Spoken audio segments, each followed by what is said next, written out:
اهدنا الصراط المستقيم. Bismillahirrahmanirrahim. Assalamualaikum warahmatullahi wabarakatuh. Alhamdulillahi rabbil alamin. Wabihi nasta'in wala umuri dunya waddin. Asyhadu an la ilaha illallah wahdahu la syarikalah, ilahul awwalina wal akhirin. Wa asyhadu anna Muhammadan abduhu wa rasuluhu shadiqul amin. Sallallahu alaihi wa ala alihi wa sahbihi wa man tabi'ahum bi ihsanin ila yaumiddin wa sallama tasliman katsira, amma ba'd. Ikhwani fid din, azani Allah wa iyyakum. Para ikhwah wal akhwat, para hadirin wal hadirat, jamaah salat Isya yang dirahmati dan dimuliakan oleh Allah Subhanahu wa taala.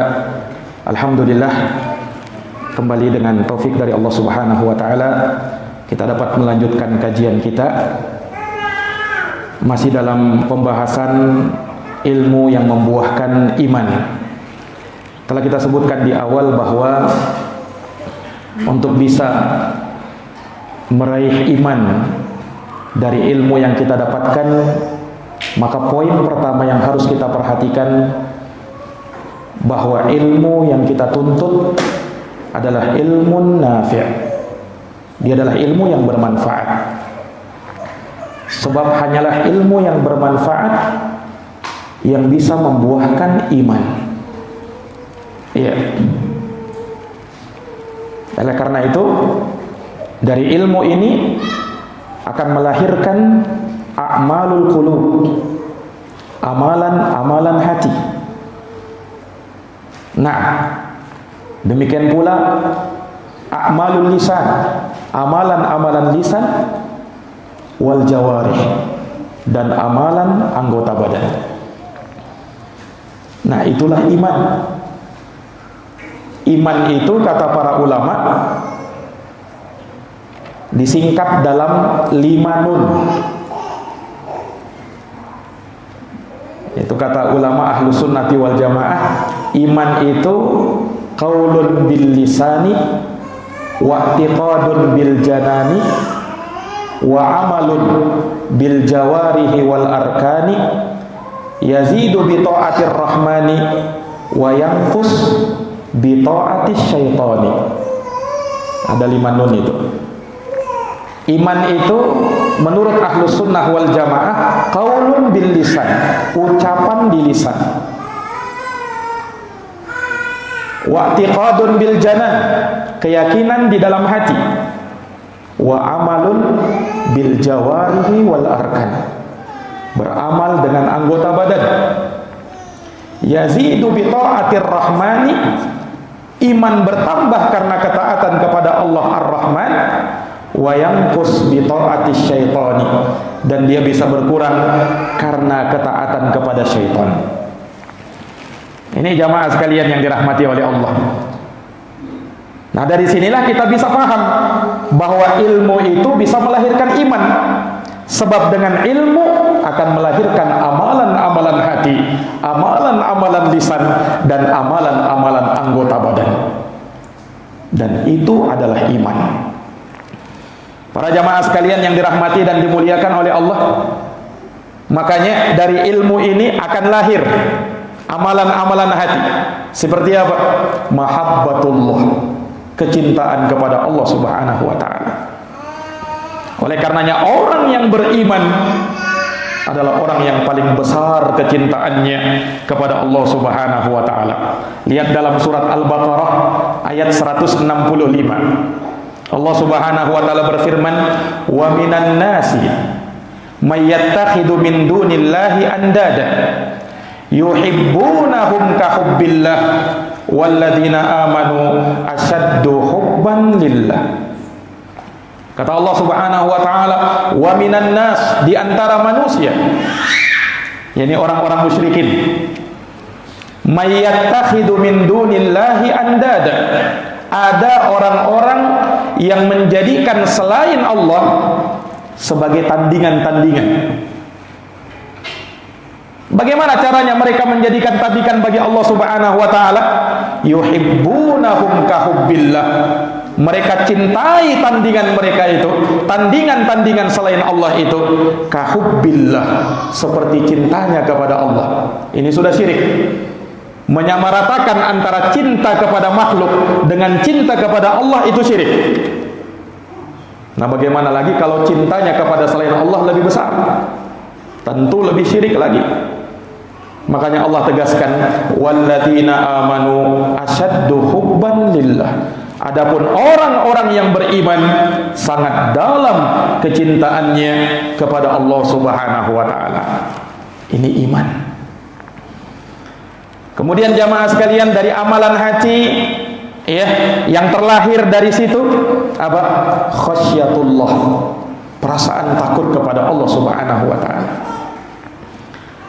Takut itu dalam bahasa Arab ada namanya khaufun. Takut, takut biasa itu. Kita takut misalnya dengan binatang buas, namanya khauf, takut. Tapi ada takut yang dasarnya karena ilmu. Dalam bahasa Arab disebut khasyah. Nah, ini bukan sekedar takut ini. Takut dasarnya karena ilmu. Dan inilah takutnya para ulama. Makanya Allah berfirman, innama yakhsyallaha min ibadihil ulama.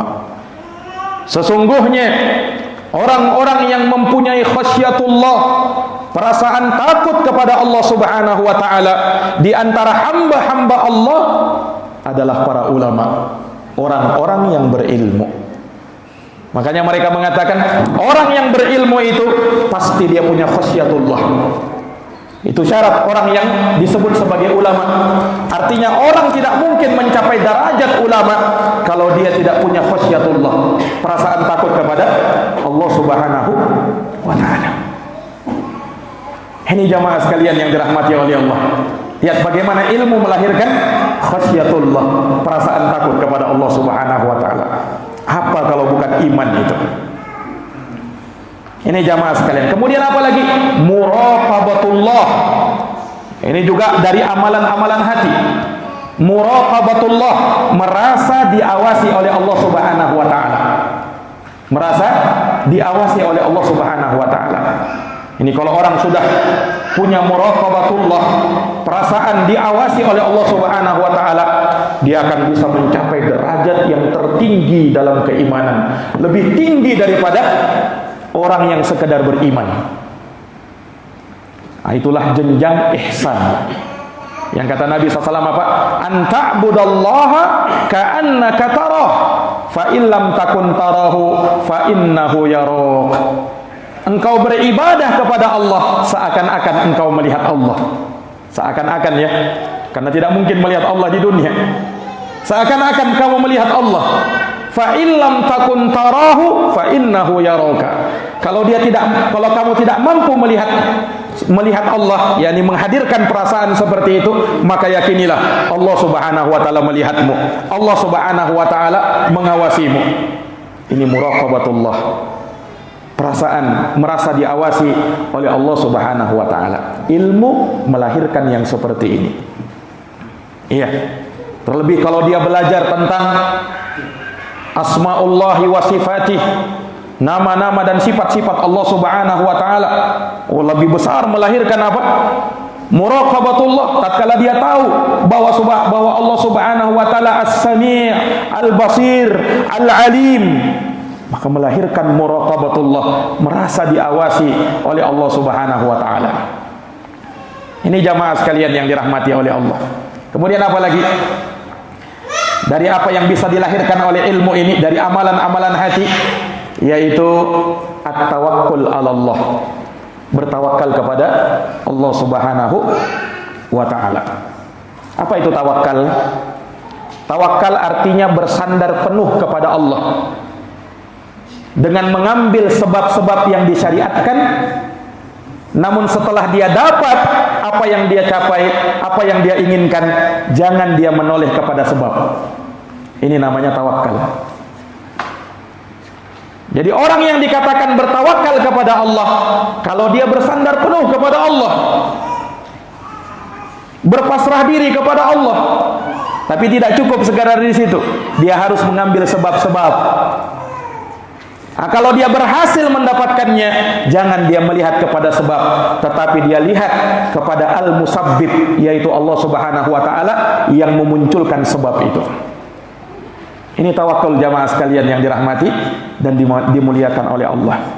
Dan Allah berjanji bagi yang bertawakal, wa may yatawakkal 'alallah fahuwa hasbuh. Siapa yang bertawakal kepada Allah, maka Allah yang akan memberikan kecukupan kepadanya.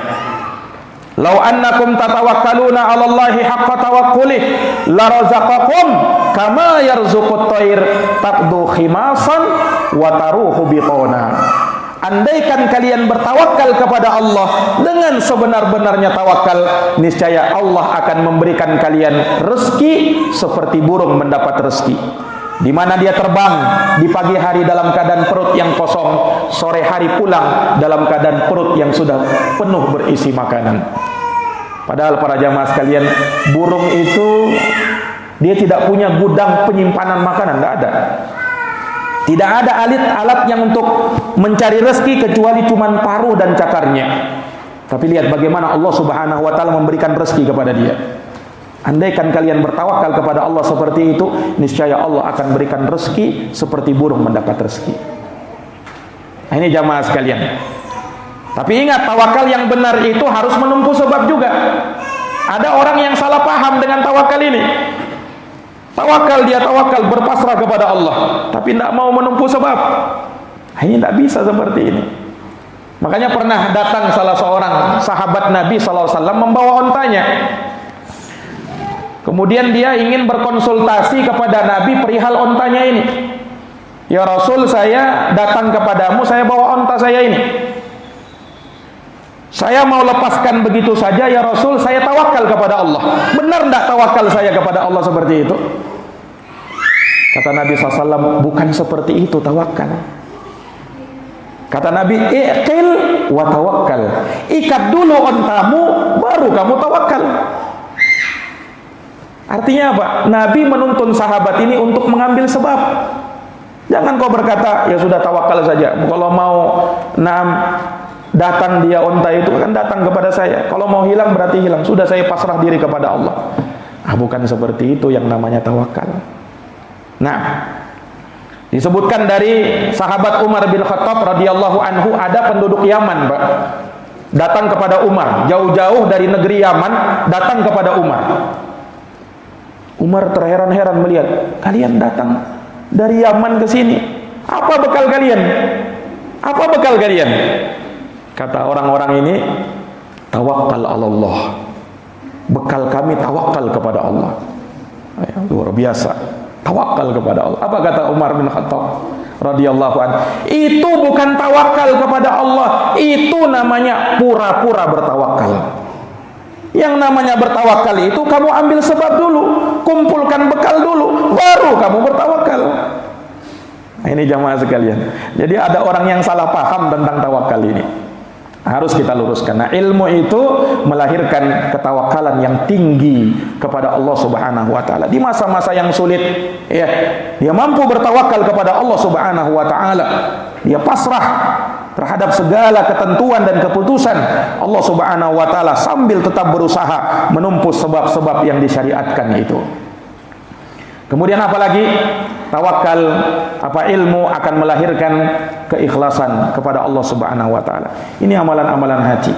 Dan masih banyak lagi ya terkait dengan iman atau ilmu yang membuahkan iman itu, ya sangat banyak. Ini baru amalan hati ini. Belum kita bahas amalan lisan tadi. Belum kita bahas amalan anggota badan tadi. Karena itu bagian dari iman. Nah, ilmu melahirkan semua itu. Ilmu melahirkan semua itu. Para hadirin yang dirahmati dan dimuliakan oleh Allah Subhanahu wa taala. Kemudian apa lagi? Dari perkara yang menjadikan ilmu membuahkan iman. Ilmu jamaah sekalian yang dirahmati oleh Allah adalah motivator bagi kita untuk melakukan amalan-amalan soleh. Dia sebagai hal yang memberi semangat bagi kita untuk beribadah kepada Allah Subhanahu wa taala. Dengan ilmu, ya kan? Ketika kita tahu ilmunya, semangat kita mengamalkannya, iya kan? Ketika kita sudah tahu ilmunya, maka itu akan melahirkan hirs, semangat yang sangat kuat untuk bisa beramal dengan ilmu itu. Misalnya kalau kita mendengarkan hadis, Nabi SAW bersabda, "Man shalla sintai asyarata raka'atan tatawu'an fil yaumi wal lailah bunyalahu bihinna baitun fil jannah." Kata Nabi, barang siapa yang menjaga solat 12 rakaat, solat sunnah rawatib, kata Nabi SAW, akan dibangunkan untuknya dengan sebab solat itu rumah di dalam surga. Lihat, kalau kita tahu hadits ini, kalau kita tahu ilmunya, apa yang terhasilkan dari situ? Semangat untuk beramal. Rumah di surga ini. Nah, kalau kita mati-matian di dunia ini bisa membangun rumah di dunia, masa kita tidak mau bangun rumah di akhirat, di dalam surga Allah Subhanahu wa taala? Dengan apa? Menjaga 12 rakaat sunnah rawatib. Iya, 4 rakaat sebelum zuhur, 2 rakaat setelahnya, 6, 2 rakaat setelah maghrib, 2 rakaat setelah isya, dan 2 rakaat sebelum subuh. Ini 12 rakaat yang dimaksud di dalam hadis. Siapa yang menjaganya, kata Nabi SAW, dibangunkan rumah di dalam surga. Jaga Pak, 12 rakaat itu. Ini para jamaah sekalian yang dirahmati dan dimuliakan oleh Allah Subhanahu wa taala. Sama kalau tatkala kita mendengarkan hadis-hadis ya tentang keutamaan puasa. Beda itu. Orang yang berpuasa sekedar berpuasa dalam keadaan tidak tahu keutamaannya apa, dengan orang yang berpuasa tapi tahu keutamaannya. Beda semangatnya itu. Ya kan? Beda semangatnya. Sama kalau ketika kita tahu keutamaan majelis ilmu, ya, kemuliaan majelis ilmu, orang yang duduk di majelis ilmu, semangat untuk menghadiri majelis ilmu. Kenapa? Kita tahu ilmunya. Kita tahu keutamaannya. Iya. Maka ilmu menjadi motivasi yang besar bagi kita untuk beribadah kepada Allah, untuk beramal dengan amalan soleh. Ketika kita mendengar keutamaan orang yang melakukan haji, man hajjalillah falam yarfuth walam yafsuq raja'a kayaumin waladathu ummuh.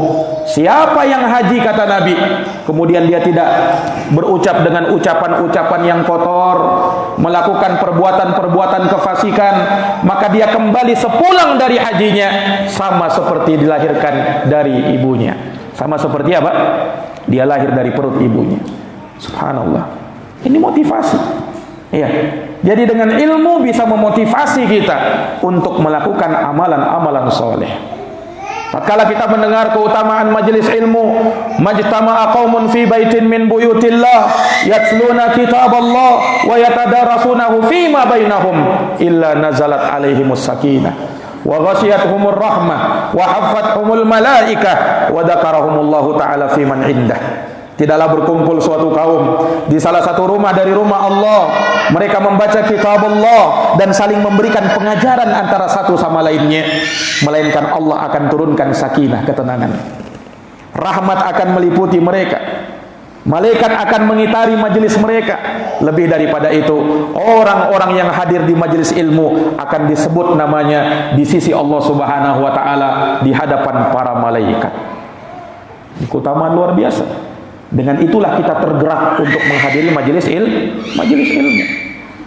Maka ini menunjukkan bahwa ilmu menjadi penggerak dia, motivator bagi kita untuk kita bisa melakukan ibadah, semangat beramal, semangat beribadah kepada Allah Subhanahu wa taala. Kemudian apa lagi? Dari buah ilmu ini, ilmu jamaah sekalian yang dirahmati dan dimuliakan oleh Allah, akan membuahkan istiqomah di dalam agama Allah Subhanahu wa taala. Istiqomah. Apa itu istiqomah? Imam Nawawi berkata, al-istiqomatu luzumu ta'atillahi ta'ala. Istiqomah, kata Imam Nawawi, adalah melazimi, senantiasa komitmen, senantiasa terus-menerus berada di atas ketaatan kepada Allah Subhanahu wa taala. Istiqomah ini luar biasa. Sampai kata Imam Syekhul Islam Ibnu Taimiyah rahimahullahu taala, al-istiqamah khairun min alfi karamah. Istiqomah lebih baik daripada 1000 karamah. Istiqomah. Dan memang berhak. Yang namanya istiqomah itu kan terus menerus. Orang kalau misalnya sholat 1 hari, 2 hari, 1 pekan, 1 bulan, mungkin masih bisa istiqomah. Tapi apakah bisa sampai akhir hayatnya seperti itu? Beratnya istiqomah seperti itu, Pak. Fa idza faragta fansab. Apabila kamu telah selesai melakukan suatu ibadah, fansab, tegakkan lagi, tegakkan lagi ibadah berikutnya. Jangan berhenti. Yang namanya ibadah itu sampai mati. Ini jamaah sekalian yang dirahmati dan dimuliakan oleh Allah Subhanahu wa taala. Istiqomah. Walaupun bukan syarat istiqomah itu orang tidak lepas dari yang namanya dosa.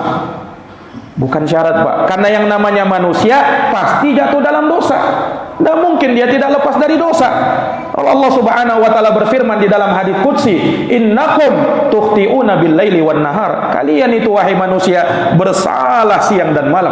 Kullu bani Adam khata'. Semua anak cucu Adam pasti punya salah. Wa khairul khata'ina tawwabun. Dan sebaik-baik orang yang bersalah adalah orang yang mau mengakui kesalahannya, orang yang mau bertobat. Bukan menjadi syarat istiqomah orang lepas dari dosa, karena tidak ada manusia yang seperti itu. Tapi yang Allah inginkan, ketika kamu jatuh dalam dosa, jangan terus menerus di atas dosa itu. Segera bertaubat kepada Allah, segera perbaiki diri, segera istighfar kepada Allah Subhanahu wa taala. Inilah orang yang istiqomah. Dan balasannya istiqomah luar biasa. Innal ladzina qalu rabbuna Allah thumma istaqamu tatanazzalu alaihimul malaikah alla takhafu wa la tahzanu wa abshiru bil jannati allati kuntum tu'adun. Sesungguhnya orang-orang yang berkata Tuhan kami adalah Allah, Rabb kami adalah Allah, keimanan. Iya. Kemudian mereka istiqamah dengan ucapan itu. Tatanazzalu alaihimul malaikah. Turun para malaikat Allah Subhanahu wa taala memberikan kabar gembira kepada mereka. Di saat mereka menghadapi sakarat, tekanan-tekanan di atas kematian, sakaratul maut, para malaikat memberikan kabar gembira, alla takhafu wa la tahzanu. Jangan kau takut dan jangan kau bersedih hati. Karena orang kalau mau meninggal, Pak, 2 hal yang dia takutkan. Yang pertama, takut amalannya belum cukup menghadap kepada Allah. Yang kedua, dia khawatir dengan keluarga yang dia tinggalkan. Siapa yang menjamin rezeki anaknya, istrinya? Itu yang dia khawatirkan. Nah, turun malaikat Allah Subhanahu wa taala ini untuk menenangkan dirinya. Alla takhafu wa la tahzanu. Jangan kau takut dan jangan kau bersedih hati. Wa abshiru bil jannati allati kuntum tu'adun. Bergembiralah dengan surga yang telah diberikan kepada kalian. Ini jamaah sekalian yang dirahmati dan dimuliakan oleh Allah Subhanahu wa taala. Yang terakhir terkait dengan bagaimana ilmu bisa membuahkan iman, para jamaah sekalian yang dirahmati oleh Allah, apabila kita menuntutnya ya dengan kita memperhatikan dan memegang kunci-kunci yang dengannya kita bisa meraih ilmu itu. Nah, ini pembahasannya paling panjang ini di sini. Para jamaah sekalian yang dirahmati dan dimuliakan oleh Allah Subhanahu wa taala. Makanya para ulama menyebutkan ya, kunci-kunci agar kita bisa mendapatkan ilmu itu yang bisa membuahkan iman. Yang paling utamanya dan utamanya adalah bagaimana kita membersihkan hati. Karena hati itu kata para ulama wi'aul ilmi. Dia wadah menaruh ilmu. Ilmu itu letaknya di hati. Nah, bagaimana caranya? Kalau hati kita kotor, kemudian ilmu mau masuk ke dalam wadah yang kotor itu, tidak mungkin. Ilmu akan tinggal di wadah yang mulia, hati yang mulia. Menginginkan ilmu, bersihkan hati, Pak. Nah, karena hati itu ibarat raja bagi anggota badan kita. Inna fil jasadi mudghatan. Kata Nabi SAW, sesungguhnya di dalam jasad tubuh manusia ada sekerat daging. Idza salahat salahal jasadu kullu. Kalau dia baik, baik pula seluruh jasad. Wa idza fasadat fasadal jasadu kullu. Kalau dia rusak, rusak pula seluruh jasad. Ala wahyal qalbu. Ketahuilah, dialah hati yang ada di dalam dada manusia. Bersihkan hati. Iya. karena dia wadah untuk kita menaruh ilmu. Nah, makanya yang pertama tadi yang kita sebutkan apa? Keikhlasan. Orang nanti benar niatnya ketika menuntut ilmu, ketika dia ikhlas. Ikhlas itu bagaimana? Imam Ahmad ya disebutkan tadi, orang yang ikhlas di dalam menuntut ilmu, yang ilmu tersebut bisa membuahkan iman, liman sahhat niyatuh, bagi orang yang sah, bagi orang yang benar niatnya. Nah, ulama mengatakan kalau orang yang ikhlas di dalam menuntut ilmu, manakala dia meniatkan dalam menuntut ilmu 4 perkara. Yang pertama, niatkan dengan kita menuntut ilmu mengangkat kejahilan dari dalam diri. Raf'ul jahli an nafsihi. Niatkan itu, Pak. Ketika kita nuntut ilmu, angkat kejahilan dari dalam diri. Itu yang pertama. Yang kedua, raf'ul jahli anil khalqi. Angkat kejahilan dari orang lain. Nah, disinilah jenjang taklimul ilmi, mengajarkan ilmu itu. Jadi selain kita mengangkat kejahilan dari diri kita, angkat kejahilan dari orang lain juga dengan kita mendakwahkan ilmu. Ballighu anni walau ayat, sampaikan dariku walaupun hanya seayat. Sampaikan, dakwahkan. Orang berdakwah itu tidak harus dia menjadi ustadz dulu. Tidak harus dia dia bisa menggetarkan mimbar dulu. Enggak. Ya, apapun yang kita miliki dari ilmu, sampaikan dia. Nah, bisa jadi itu kebaikan yang orang bisa mendapatkan ya kebaikan dari kita. Dan kalau seorang bisa mendapatkan hidayah gara-gara kita, kata Nabi SAW, la ayyahdiyallahu bika rajulan wahida khairun laka min humrin na'am. Andaikan Allah Subhanahu wa taala memberikan hidayah kepada seseorang karena sebab kamu, dengan sebab ucapanmu, dengan sebab penyampaianmu, maka itu lebih baik bagimu daripada onta merah. Onta merah ini lambang kekayaan orang Arab yang paling mewah tatkala itu. Nah, ini jamaah sekalian yang dirahmati dan dimuliakan oleh Allah. Jadi itu yang kedua, mengangkat kejahilan dari orang lain. Yang ketiga, benar niat kita di dalam menuntut ilmu. Apa kita niatkan? Ihya'ul ilm, untuk menghidupkan ilmu. Menghidupkan ilmu. Karena betapa banyak ilmu-ilmu yang telah mati, ilmu-ilmu yang tidak diketahui oleh manusia. Ya, seakan-akan dia mati. Nah, kita hidupkan ilmu itu. Terlebih di zaman kita sekarang ini, Pak, betapa banyak manusia yang kurang tertarik dengan menuntut ilmu agama. Dia lebih tertarik dengan hal yang lain. Kalau menuntut ilmu kurang menarik.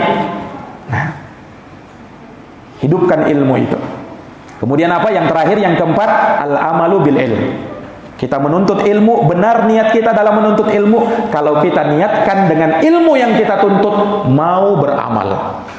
Nah, penyakitnya sebagian penuntut ilmu, ada orang yang nuntut ilmu sekedar mau tahu aja. Setelah dia tahu, tidak mau dia beramal. Ini celaka orang yang seperti ini. Karena ilmu menuntut amal. Setelah kamu berilmu, amanahnya harus kau tunaikan, yaitu beramal. Makanya sudah kita sebutkan di awal tadi, ilmu tidak akan bermanfaat kalau belum diamalkan. Ilmu nanti bermanfaat kalau kita amalkan. Ini para jamaah yang dirahmati dan dimuliakan oleh Allah Subhanahu wa taala. Baik. Ini dari kunci agar kita bisa mendapatkan ilmu. Bersihkan hati. Iya. Kemudian poles dia dengan keikhlasan kepada Allah Subhanahu wa taala. Kemudian apa lagi? Tumbuhkan semangat yang kuat di dalam menuntut ilmu. Al-hirs. Semangat. Sungguh-sungguh di dalam menuntut ilmu. Jangan setengah-setengah, Pak. Nuntut ilmu itu full. Jangan setengah-setengah. Semangat, kuat. Kita kerahkan kemampuan kita di dalam ilmu ini. Al-hirs. Kata Nabi SAW, ihris ala ma yanfa'uk wasta'in billah wala ta'jaz. Bersemangatlah kamu terhadap apa yang bisa memberikan manfaat kepadamu. Ilmu. Semangat. Ilmu ini adalah perkara yang harusnya kita paling bersemangat di dalamnya. Kalau kita semangat di dalam mencari harta dunia, ilmu harus lebih daripada itu, Pak. Karena yang paling berharga. Iya, harta bagaimanapun kita tuntut, bagaimanapun kita cari akan habis. Tapi ilmu semakin dituntut, semakin bertambah ilmu itu. Semakin kita sebarkan, semakin kita dakwahkan, semakin kita ajarkan, semakin berkembang ilmu itu. Inilah kelebihan ilmu dibandingkan harta. Ini jamaah sekalian. Tapi ketika kita belajar, jangan lupa meminta pertolongan kepada Allah. Wasta'in billah, minta tolong kepada Allah. Jangan kita hanya mengandalkan kecerdasan kita. Jangan kita hanya mengandalkan kepandaian kita. Jangan lupa minta tolong kepada Allah. Karena ilmu itu cahaya yang Allah berikan kepada siapa yang Allah kehendaki. Maka harus minta. Iya, harus minta kepada Allah Subhanahu wa taala. Wala ta'jas. Jangan malas dalam menuntut ilmu. Ini jamaah sekalian yang dirahmati dan dimuliakan oleh Allah. Iya, semangat ya di dalam menuntut ilmu. Iya, ini dari perkara yang hendaknya kita perhatikan. Kemudian dibarengi dengan kesabaran, dibarengi dengan semangat kesabaran. Jadi semangat dan sabar itu kunci supaya kita bisa dapat ilmu, Pak. Tanpa sabar, semangat saja tapi tidak sabar, sulit dia dapat ilmu itu. Ada orang yang sabar, ya, tetapi tidak ada kesungguhan. Anda bisa juga dia dapat ilmu. Ilmu didapatkan dengan kesungguhan dan kesabaran. Lihat, kalau orang yang sungguh-sungguh tapi tidak sabar, mungkin awal-awal aja dia semangatnya luar biasa, berapi-api, luar biasa. Nah, biasanya kalau dalam majelis pertama-tama itu luar biasa semangatnya itu, full hadir. Nah, tapi lihat beberapa hari setelahnya, mulai berkurang. Nah, semangat di awal, ya, tapi tidak sabar. Orang kalau misalnya dia menuntut ilmu, dia tidak paham, jangan dia tinggalkan majelis ilmu. Sabar. Ini saya belum paham ini, tapi mungkin berikutnya saya bisa paham. Harus ada kesabaran. Nah, kalau orang yang segera langsung semangat di awal, tapi setelahnya dia langsung keok, ini tidak sabar ini orang. Ada orang yang punya kesabaran luar biasa, sabar dalam menuntut ilmu, tapi tidak sungguh-sungguh. Akhirnya dia menuntut ilmu puluhan tahun, ya, tapi 10 tahun yang akan datang sama saja seperti tahun pertama dia menuntut ilmu. Kenapa? Tidak ada kesungguhan. Harus ada kesungguhan di dalam menuntut ilmu. Nah, ini para jamaah sekalian yang dirahmati dan dimuliakan oleh Allah Subhanahu wa taala. Baik. Kemudian juga di antara perkara yang perlu kita perhatikan di dalam ilmu, ya, fokuskan di dalam menuntut ilmu Quran dan hadits Nabi sallallahu alaihi wasallam. Karena itu sumbernya ilmu. Ya, itu sumbernya ilmu. Apapun yang kita pelajari dari cabang-cabang ilmu agama, tidak keluar dari Quran, tidak keluar dari hadits Nabi sallallahu alaihi wasallam. Makanya para ulama kita, ya, kalau kita lihat ulama-ulama yang sepuh, kebanyakan mereka ngajarkan tafsir Quran atau syarah hadis. Syarah Sahih Al-Bukhari, Sahih Muslim, Sunan Abu Dawud, Sunan Tirmizi, Sunan Ibn Majah, Sunan An-Nasai diajarkan. Iya. Karena memang itu sumbernya ilmu di situ. Quran dan hadits Nabi sallallahu alaihi wasallam. Fokuskan ilmu di situ. Nah, ini para jamaah sekalian yang dirahmati dan dimuliakan oleh Allah Subhanahu wa taala. Kemudian tuntut ilmu itu kata para ulama al-aham fal-aham. Yang paling penting, kemudian yang penting setelahnya. Ilmu itu berjenjang. Ilmu itu tidak akan mungkin kita dapatkan sekaligus. Iya. Makanya seorang penyair mengatakan ma hawal ilma jami'an ahadun la walau marasahu alfasana innamal ilmu kabahrin zakhirin fattaqit min kulli syai'in ahsanah. Seorang tidak mungkin bisa mendapatkan ilmu secara keseluruhan, tidak bisa. Tidak walaupun dia diberikan umur selama 1000 tahun. Kalau ada orang diberikan umur 1000 tahun nuntut ilmu saja kerjaannya, tidak akan bisa mengumpulkan ilmu semuanya. Apalagi kita yang umur kita cuma 60 sampai 70 tahun. A'maru ummati ma baina sittina wa sab'in. Umurnya umatku kata Nabi hanya 60 sampai 70 tahun. Wa aqal may yajuzu dzalik. Sedikit yang melampaui itu. 1000 tahun dia diberikan umur, nuntut ilmu saja, tidak akan bisa dia kuasai ilmu secara keseluruhan. Nah, bagaimana dengan ilmu kita yang ringkas ini? Nah, makanya diberikan kaedah di dalam ilmu itu. Innamal ilmu kabahrin zakhirin. Ilmu itu bagaikan lautan yang tak bertepi. Fattakhid min kulli syai'in ahsana. Maka ambillah dari ilmu itu yang indahnya. Ini maksudnya ambil dari pondasi-pondasinya. Pondasi ilmu itu, mantapkan pondasi ilmu dulu. Ini jamaah sekalian yang dirahmati oleh Allah. Makanya ulama mengingatkan dari ilmu dasar yang harus kita pelajari, permantap ilmu tauhid, ilmu akidah. Iya, dan jangan pernah bosan-bosan untuk kita menuntut ilmu tauhid, ilmu akidah. Ini dasar, Pak. Iya. Selesai dari mempelajari itu, pelajari lagi dia. Selesai dari itu, pelajari lagi dia. Jangan pernah kita mengatakan, "Oh, Ustaz, ini kan sudah pernah dipelajari, kenapa diulang lagi?" Subhanallah, Pak, di para ulama kita diceritakan oleh guru-guru kita, ya, Syekh Saleh Fauzan hafizahullahu taala, yang mungkin sekarang ini ya ulama ya, yang betul-betul ilmunya luar biasa. Ini Syekh Saleh Al Fauzan hafizahullahu taala, mufti Saudi Arabia sekarang. Beliau itu kalau mengadakan majelisnya kitab Salasatul Usul yang hadir para ulama. Salasatul Usul, 3 landasan utama karya Syekh Muhammad bin Abdul Wahhab. Dan beliau Syekh Saleh Fauzan hafizahullah ta'ala tidak pernah lepas mengajarkan kitabut tauhid. Beliau selesai mengajar kitabut tauhid, selesai beliau ulang lagi, mulai pelajaran kitab tauhid baru. Selesai ulang lagi dari awal. Sehingga disebutkan berapa kali khatam beliau itu kitabut tauhid. Ini ulama sekaliber Syekh Saleh Al Fauzan hafizahullah ta'ala. Ini para jamaah sekalian. Jadi jangan bosannya untuk mengkaji ilmu, terutama dasar ilmu, yaitu ilmu tauhid, ilmu akidah. Permantap dia, perkuat dia. Iya.